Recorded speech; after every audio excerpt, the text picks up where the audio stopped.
Hello வால் today's topic Jharkhand politics பற்றி தான் பார்க்க போகிறோம். ஜார்க்கண்டில் சிஎம்மாக இருக்கிறவர் ஹேமந்த் சோரன். அந்த party name Jharkhand Mukti Morcha. So இந்த பார்ட்டியில் ஒரு மெம்பர் வந்து இப்போ எக்ஸிட் ஆயிருக்காரு. ஹேமந்த் சோரனுக்கு நம்பகத்தன்மையான பர்சன்னு கருதப்பட்டவர். அவர் யாருன்னு பார்த்தீங்கன்னா சாம்பை சோரன். இந்த சாம்பை சோரனை எக்ஸிட் வந்து பார்த்தீங்கன்னா பிஜேபிக்கு ஒரு சாதகமான சூழ்நிலையாக இருக்குது அப்படின்னும் அரசியல் வட்டாரங்களில் ஒரு பேச்சு நிலவிட்டு இருக்கு.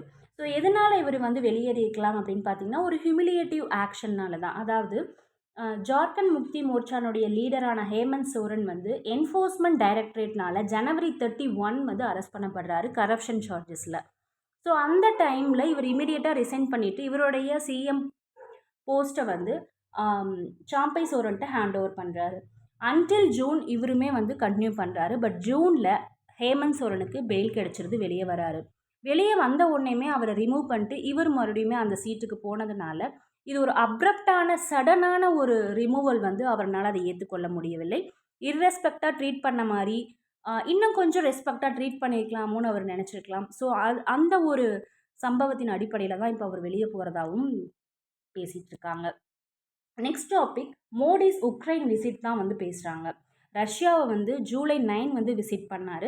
இப்போ வந்து உக்ரைன் விசிட் பண்ணி நிறையா வந்து உங்களுக்கு அக்ரிமெண்ட் சைன் பண்ணிட்டு இருக்காங்க. இதுக்கான முக்கியமான ஒரு பாயிண்ட்டாக எதை பார்க்குறாங்க அப்படின்னா ஒரு பேலன்சிங் ஆக்ட். அதாவது ரஷ்யாவை விசிட் பண்ணிட்டோம், உக்ரைனையும் நம்ம விசிட் பண்ணணும். ஏன்னா 2 நாடுகளுக்கும் இடையான போர் இருக்குது. அப்படிங்கிற ஒரு பேலன்சிங் ஆக்ட் தான் அவர் எடுத்திருக்காரு. வழியை வந்து உங்களுக்கு பீஸ் மெயின்டைன் பண்ணுறக்கான எஃபோர்ட் எதுவுமே அவர் எடுக்கலை அப்படிங்கிற நோட்டில் தான் அதை வந்து பேசியிருக்காங்க. ஃபர்ஸ்ட் வேர்ட் கீன் ஆன் அப்படின்னா இன்ட்ரெஸ்டட் எக்ஸைட்டட் தான் வந்து கீன் ஆன். பிளேஸ் ஹோல்டர்னா ஒரு பர்சனுடைய பொசிஷனையோ பிளேஸோ ஆக்குப்பை பண்ணிக்கிறது, அதர் பர்சன் ஆக்குப்பை பண்ணிக்கிறது தான் பிளேஸ் ஹோல்டர். கேம்பிள்னா சூதாட்டம்.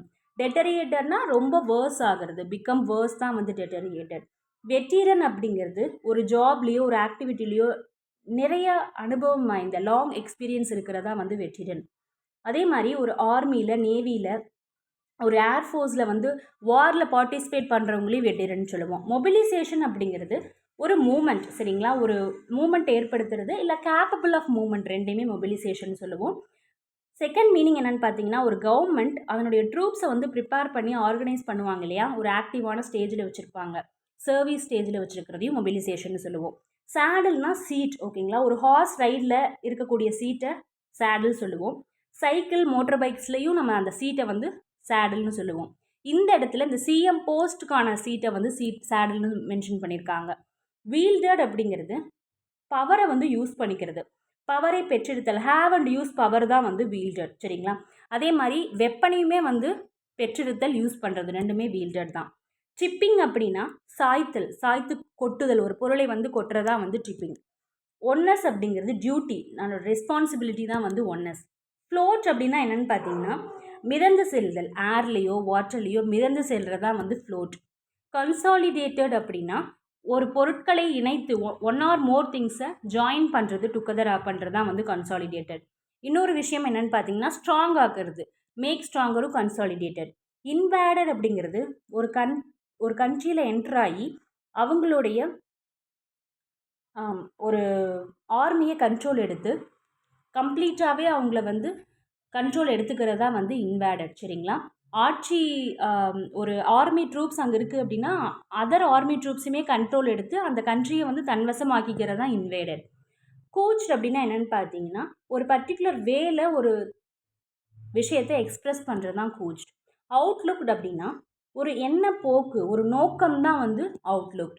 நீடில் அப்படிங்கிறது நார்மலாக நம்ம யூஸ் பண்ணுறது ஊசி அப்படின்னு சொல்லுவோம். ஆனால் இந்த இடத்துல இரிட்டேட்டிங் பண்ணுறது, சரிங்களா, அப்யூஸ் பண்ணுறது, டீஸ் பண்ணுறதை நீடல்னு சொல்லுவோம். அவுட்வே அப்படின்னா ரொம்ப ஹெவியராக இருக்குது இல்லையா, அதாவது கிரேட் இன் அமௌண்ட்டுன்னு சொல்லுவோம். அதாவது ஒரு விஷயத்தை விடவே ரொம்ப இம்பார்ட்டன்ஸாக இருக்குது, கம்பேரிட்டிவ்லி ஒரு விஷயம் கிரேட்டராகவோ இம்பார்ட்டன்ஸாகவோ இருந்துச்சு, இல்லை அமௌண்ட்டில் வந்து அதிகமாக இருக்குது அப்படின்னாலுமே அதை அவுட்வேன்னு சொல்லுவோம். டுமாரோ சர்டன் வேர்ட்ஸ் லேர்ன் பண்ணிக்கலாம். Thank you, have a nice day.